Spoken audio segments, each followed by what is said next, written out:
बिस्मिल्लाहिर्रहमानिर्रहीम। अस्सलाम वालेकुम नाज़रीन, मैं अहमद फ़वाद हूँ। आप यूट्यूब चैनल देख रहे हैं। नाज़रीन, आज तारीख़ है 2 अक्टूबर और दिन है बुध का।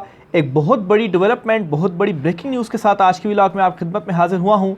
चीफ जस्टिस कादी फ़ैज़ ईसा साहब का राज ख़त्म होने जा रहा है, क्योंकि जजिस की जानिब से, अक्सरियती जजिस की जानिब से एक बड़ा फ़ैसला कर लिया गया है। और ज़राए के मुताबिक इस बात का इम्कान है कि तमाम जो जजिस हैं अक्सरियती, वो बारी बारी लेटर लिखेंगे चीफ जस्टिस कादी फ़ैज़ ईसा साहब को और ये कहेंगे कि फ़ुल कोर्ट इजलास बुलाया जाए। और अगर कादी साहब फ़ुल कोर्ट इजलास नहीं बुलाते तो फिर उसके बाद जस्टिस मंसूर अली शाह साहब अपने इख्तियारात का इस्तेमाल करते हुए फ़ुल कोर्ट इजलास बुलाएंगे। यहाँ मैं इस बात को वाज़े करता चलूँ कि फ़ुल कोर्ट इजलास बुलाने का इख्तियार सिर्फ चीफ जस्टिस के पास नहीं, बल्कि अगर अक्सरियती जजेस दूसरी साइड पर हों और वो कहें कि फ़ुल कोर्ट इजलास बुलाया जाए तो तब भी फ़ुल कोर्ट इजलास बुलाया जा सकता है। कुछ एक्सक्लूसिव डिटेल्स आपके साथ में शेयर करूँगा। फ़ुल कोर्ट इजलास और ये जो ऑर्डिनेंस है इसको ख़त्म किया जाएगा, कमेटी को बहाल किया जाएगा। साथ ही साथ नाज़रीन, चीफ जस्टिस कादी फ़ैज़ ईसा को ये पैगाम पहुँचा दिया गया है कि हम देखते हैं कि आप कैसे 63A केस का जो फ़ैसला है वो देते हैं।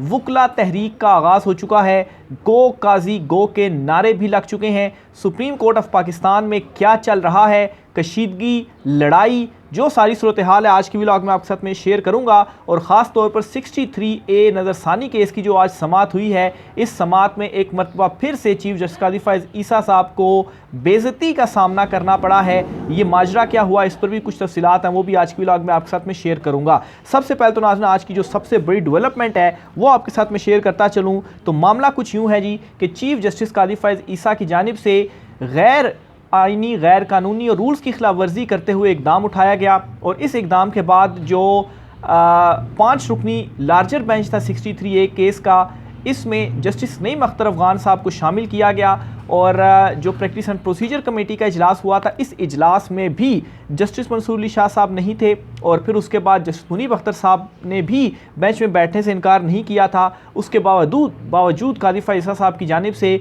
ना सिर्फ मुनीब अख्तर साहब को खुद निकाला गया, बल्कि सदारती ऑर्डिनेंस की भी खिलाफ वर्जी करते हुए 2 जजेस ने ही फैसला कर दिया। और जो कमेटी थी उसमें जो इजलास हुआ, उसमें जो 5 रुकनी लार्जर बेंच था वो बना दिया गया। तो उसके बाद दूसरी तरफ से मुकम्मल तौर पर खामोशी थी, और खामोशी जो है वो किसी तूफ़ान का पेश खैमा होती है। अब ये तफसीलात सामने आ रही हैं कि तमाम अक्सरियती जजेस बारी बारी करके चीफ जस्टिस कादी फ़ैज़ ईसा साहब को लेटर लिखेंगे। जिस तरह से जस्टिस मंसूर अली शाह साहब ने लेटर लिखा, जस्टिस मुनीब अख्तर साहब ने तो एक दिन में 2 लेटर्स लिख दिए। इस तरह से दीगर जजेस की जानिब से भी जो लेटर्स हैं वो लिखे जाएंगे, और उन लेटर्स में ये कहा जाएगा कि कादी साहब आप जो फुल कोर्ट इजलास है वो बुलाएं। और इस वक्त तो सुप्रीम कोर्ट ऑफ पाकिस्तान में सूरत हाल ये है कि चीफ जस्टिस कादी फ़ैज़ ईसा साहब का बस चले तो 5 से ज़्यादा जजेस, अगर 6 जजेस भी कहीं पर इकट्ठा हो तो वहाँ पर वो दफ़ा 144 नाफिज कर दें, क्योंकि इस वक्त सिर्फ और सिर्फ 5 जजेस ही हैं जो कि उन्होंने लार्जर बेंच बनाया हुआ है, जो कि उनके साथ खड़े हुए हैं। बहरहाल जी,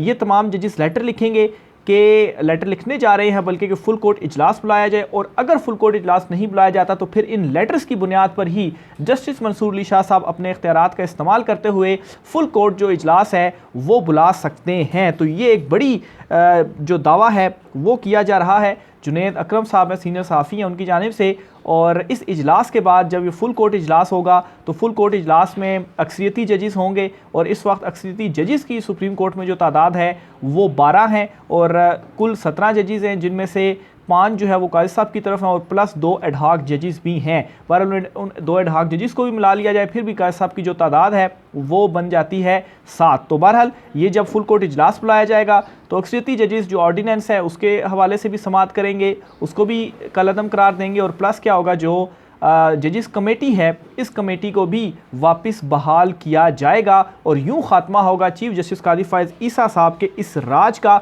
और चीफ साहब को वैसे भी जो एक्सटेंशन है वो अब नहीं मिल सकती, और इसकी सबसे बड़ी एक रीज़न ये भी है कि मौलाना फजल रहमान साहब जो हैं वो अब नहीं मान रहे कि चीफ जस्टिस कादी फ़ैज़ ईसा साहब को जो एक्सटेंशन है वो दी जाए। तो एक तो जी ये बड़ी डेवलपमेंट थी जी सुप्रीम कोर्ट ऑफ पाकिस्तान से जो आपके साथ शेयर करनी थी। दूसरे नंबर पर नाजरीन, हुआ ये है कि जस्टिस मंसूर अली शाह साहब ने एक इंतहाई कदम आज उठा लिया है और आज जो 3 रुकनी बेंच उनकी सरबराही में कायम किया गया था, जस्टिस मंसूर अली शाह साहब ने जो है वो आज सुप्रीम कोर्ट में ही वो नहीं आए और ये जो बेंच था 3 रुकनी ये समात भी आज नहीं कर रहा और जो कास्ट लिस्ट है वो भी मनसूख कर दी गई है। यहाँ पर यह भी दावा किया जा रहा है कि जजिस को धमकाने और दबाव डालने की भी जो कोशिश है वो की जा रही है। बहरहाल अगर इस्लामाबाद हाई कोर्ट के 6 जजिस जो है वो डट गए और उन्होंने दबाव कबूल नहीं किया तो ये तो फिर सुप्रीम कोर्ट ऑफ पाकिस्तान के जजिस हैं। बहरहाल जी जस्टिस मंसूर अली शाह के सुप्रीम कोर्ट ना आने के बायस इनकी सरबराही में 3 रुकनी बेंच के सामने मुकर्रर किए गए मुकदमात डी लिस्ट कर दिए गए हैं। जस्टिस आयशा मलिक और जस्टिस अकील अब्बासी और जस्टिस मंसूर अली शाह साहब की सरबराही में ये 3 रुकनी बेंच था जिसने मुख्तलिफ केसेस की जो समात थी वो करना थी और बताया ये जा रहा है जी कि शायद वो कोई बीमार वगैरह हैं, इस वजह से जो बेंच है उसमें वो नहीं आए। बहरहाल बीमार वगैरह का तो नहीं होगा कोई इस तरह का सीन। मामलात क्या चल रहे हैं इस वक्त सुप्रीम कोर्ट ऑफ पाकिस्तान में, जो क्लैश है, जो लड़ाई है, जो कशीदगी है, तो डॉट्स को कनेक्ट किया जाए तो एक तरह से मंसूर अली शाह साहब ने जब कमेटी से बाइकाट किया तो उसके बाद ये जो बेंच है, इस बेंच उस कमेटी के तहत बनाए गए इस बेंच में भी जस्टिस मंसूर अली शाह साहब जो है वो समात नहीं कर रहे। तो दूसरी बड़ी डेवलपमेंट सुप्रीम कोर्ट से ये थी। सबसे इंपॉर्टेंट चीज़ जी चीफ जस्टिस कादी फाइज ईसा साहब के हवाले से, उससे पहले आपको एक बड़े इस्तीफे के हवाले से जो खबर है वो दे दूँ जी। बाबर आजम कौमी क्रिकेट टीम के जो कप्तान हैं उन्होंने अपनी कप्तानी से जो इस्तीफ़ा है वो दे दिया है, कप्तानी उनकी जानिब से छोड़ दी गई है और बाबर आजम चैम्पियंस ट्रॉफ़ी 2025 तक अब कप्तान बरकरार नहीं रहेंगे। और बाबर आजम का ये कहना है कि वो सिर्फ़ और सिर्फ अपनी बैटिंग के ऊपर अपनी जो तवज्जो है वो मरकूज़ रखना चाहते हैं और जो है वो ताकि उसमें वो इम्प्रूवमेंट ला सकें। और कप्तानी शायद अब मोहम्मद रिजवान जो हैं वो भी अच्छे खिलाड़ी हैं, उनके पास अब जो कप्तानी है वो शायद चली जाए। बहरहाल जी क्रिकेट के हवाले से भी एक अहम खबर थी, मैंने सोचा ये भी आपके साथ में शेयर करता चलूँ। दूसरी तरफ जी 63A का जो केस है, इस केस में आज बड़ी हैरान कुन सूरत हाल पैदा हुई जब एक वकील पाकिस्तान तहरीक इंसाफ के उन्होंने चीफ जस्टिस कादी फाइज ईसा साहब को कमरा अदालत में खड़े होकर सीधी सीधी सुना दी, बल्कि धमकी तक दे डाली और कहा कि हम देखते हैं कि आप इस केस का जो फैसला है वो कैसे करते हैं, क्योंकि बाहर 500 जो वकील हैं वो इस वक्त खड़े हुए हैं और इस वक्त पाकिस्तान तहरीक इंसाफ की तरफ से वकला तहरीक का भी आगाज़ किया जा चुका है। और सुप्रीम कोर्ट ऑफ पाकिस्तान में इस वक्त सूरत हाल ये है कि बड़ी तादाद में वकला सुप्रीम कोर्ट ऑफ पाकिस्तान के बाहर मौजूद हैं और चीफ जस्टिस कादी फाइज ईसा साहब के अगेंस्ट नारेबाजी भी की जा रही है, गो काजी गो के नारे लगाए जा रहे हैं और इस्तीफ़ा जो है वो चीफ जस्टिस कादी फाइज ईसा साहब से मांगा जा रहा है। और रेड जोन की सूरत हाल इस वक्त यह है कि पूरा रेड जोन सील कर दिया गया है, कंटेनर्स लगा दिए गए हैं। सिर्फ एक रास्ता है मारगला का, जो कि सुप्रीम कोर्ट ऑफ पाकिस्तान में अगर किसी ने आना जाना है तो वो रास्ता खोला गया, लेकिन वहाँ पर भी बाकायदा तौर पर पहले चेक किया जा रहा है फिर उसके बाद जाने दिया जा रहा है। तो ये जी इस वक्त सूरत हाल रेड जोन की बन चुकी है। बहरहाल आज 63A केस की समात थी और इस समात के दौरान हुआ ये कि पाकिस्तान तहरीक इंसाफ के वकील हैं सैयद मुस्तफ़ीन काज़मी, ये रोस्टम पर आए। जब वो रोस्टम पर आए तो चीफ जस्टिस कादी फाइज ईसा साहब की जानिब से पूछा गया कि आप किसकी तरफ से हैं, तो ये बताया गया जो सैयद मुस्तफ़ीन काज़मी साहब हैं कि वो पाकिस्तान तहरीक इंसाफ की तरफ से हैं। फिर चीफ जस्टिस कादी फाइज ईसा साहब की जानिब से उनसे कहा गया कि आप जो है वो तशरीफ़ रखें, अपनी नशिस्त के ऊपर बैठ जाएँ। तो सैयद मुस्तफ़ीन जो हैं उनकी जानिब से इनकार किया गया बैठने से, जिस पर चीफ जस्टिस कादी फाइज ईसा साहब ने क्या किया कि पुलिस एहलकारों के ज़रिए उनको कमरा अदालत से निकाल दिया। तो ये देखें जी ये सूरत हाल बन गई है अब चीफ जस्टिस कादी फाइज ईसा साहब की अदालत की, और किस कदर जो अदलिया है या सुप्रीम कोर्ट है मैं समझता हूँ उसे बेतौकीर कर दिया गया है कि अब कमरा अदालत के अंदर ये सीन्स भी देखने को मिल रहे हैं। इससे पहले जो मुबारक सानी केस था उसमें तो चीफ जस्टिस कादी फाइज ईसा साहब के ऊपर जिस तरीके से जो है वो कमरा अदालत में एक उनके साथ जो रवैया था या उनको ओपन कोर्ट में जो है वो बातें सुनाई गई, लेकिन चीफ जस्टिस कादी फाइज ईसा साहब जो थे वो कंट्रोल नहीं कर पाए अपनी अदालत को।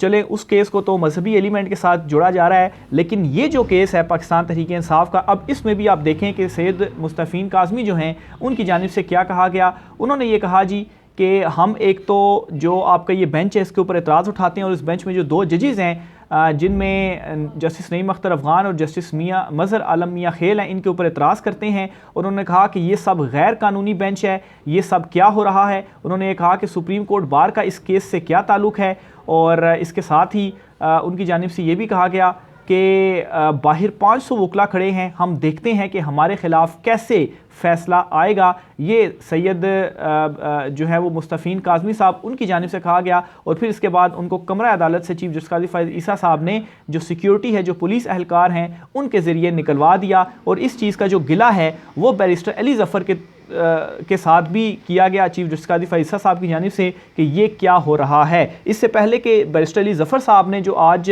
बड़े सख्त रिमार्क्स दिए हैं और बेंच के ऊपर भी एतराज़ उठाया है, उनकी तरफ मैं आऊँ, मैं एक तरतीब से इस केस की जो प्रोसीडिंग है वो आपके साथ मैं शेयर करना चाहता हूँ। जो ये वाक़या था सैयद मुस्तफ़ीन काज़मी वाला, ये ज़रा इंपॉर्टेंट था तो मैंने कहा पहले ये शेयर करता चलूँ। बहरहाल जी, जब केस की समाअत का आगाज़ हुआ तो एक रिपोर्ट सुप्रीम कोर्ट रजिस्ट्रार की जानिब से पेश की गई और इस रिपोर्ट में ये बताया गया जी कि वाकई ये जो नज़रसानी की दरख्वास्त है ये टाइम गुजरने के बाद 14 अक्टूबर 2022 को तफसीली फ़ैसला जारी हो गया था, लेकिन जो एक टाइम होता है उस टाइम पीरियड के अंदर दरख्वास्त दायर नहीं की गई, जिस पर जस्टिस जमाल खान मंदोखेल साहब की जानिब से कहा गया कि अगर किसी आम बंदे का केस होता तो हम मान भी लेते, लेकिन सुप्रीम कोर्ट बार की जानिब से ये करना, ये जो है वो नज़रअंदाज नहीं किया जा सकता। लेकिन खैर देखें, अब सुप्रीम कोर्ट रजिस्ट्रार ने रिपोर्ट भी दे दी कि टाइम गुजरने के बाद ये अपील आई है, उसके बावजूद भी इसको रिजेक्ट नहीं किया गया और जो आर्गूमेंट्स थे वो चलते रहे। यानी इसका मतलब ये है कि इस टाइम पीरियड के बाद आने वाली दरख्वास्त को भी एक्सेप्ट किया गया।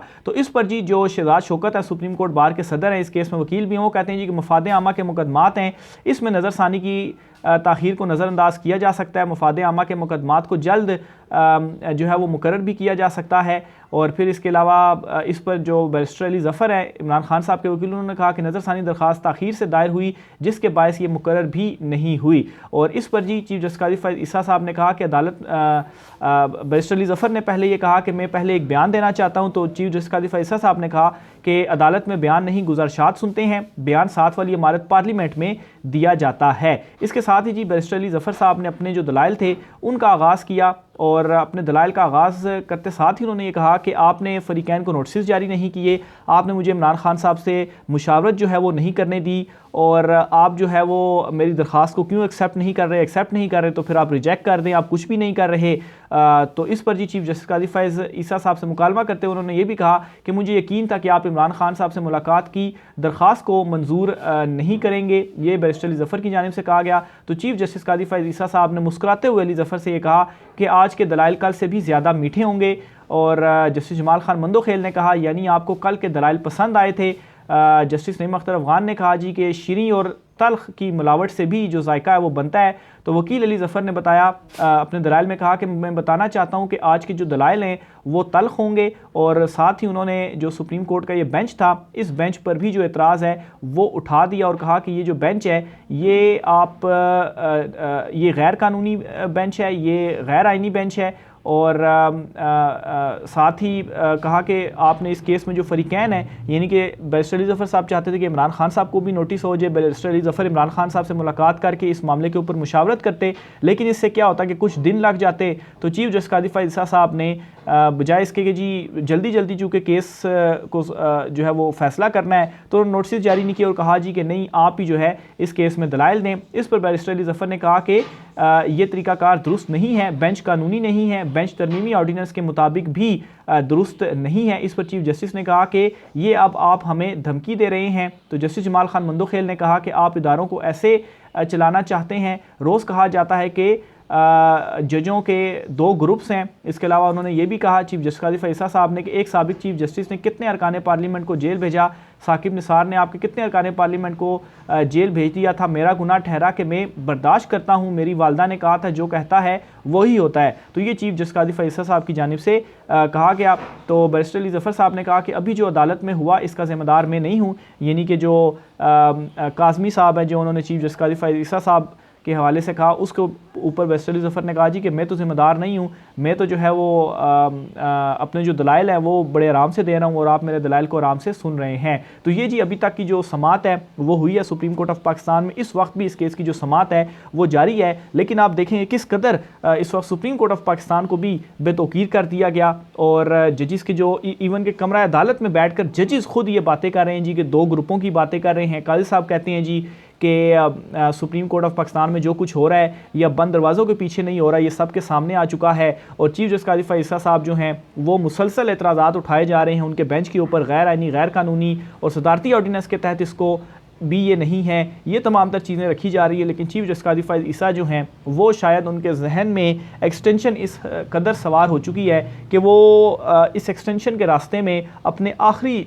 दिन जो उनके सुप्रीम कोर्ट में रह गए हैं इनमें वो कोई भी कदम उठाना चाहते हैं कि बस किसी तरीके से मुझे जो एक्सटेंशन है वो मिल जाए। लेकिन जैसा कि मैंने आपको बताया कि दूसरी तरफ से बड़ा सरप्राइज़ तैयार है और इम्कान यही है कि ये लेटर्स और फुल कोर्ट जो है इस हवाले से आज ही बड़ी जो डेवलपमेंट है वो हो सकती है। बहरहाल देखें इसमें मजीद क्या डिटेल्स आती हैं, तफसीलात आपके साथ में शेयर करता रहूँगा। राय का इज़हार कीजिएगा। आज की ब्लॉग से इतना ही, इजाज़त दीजिए, अल्लाह हाफिज़।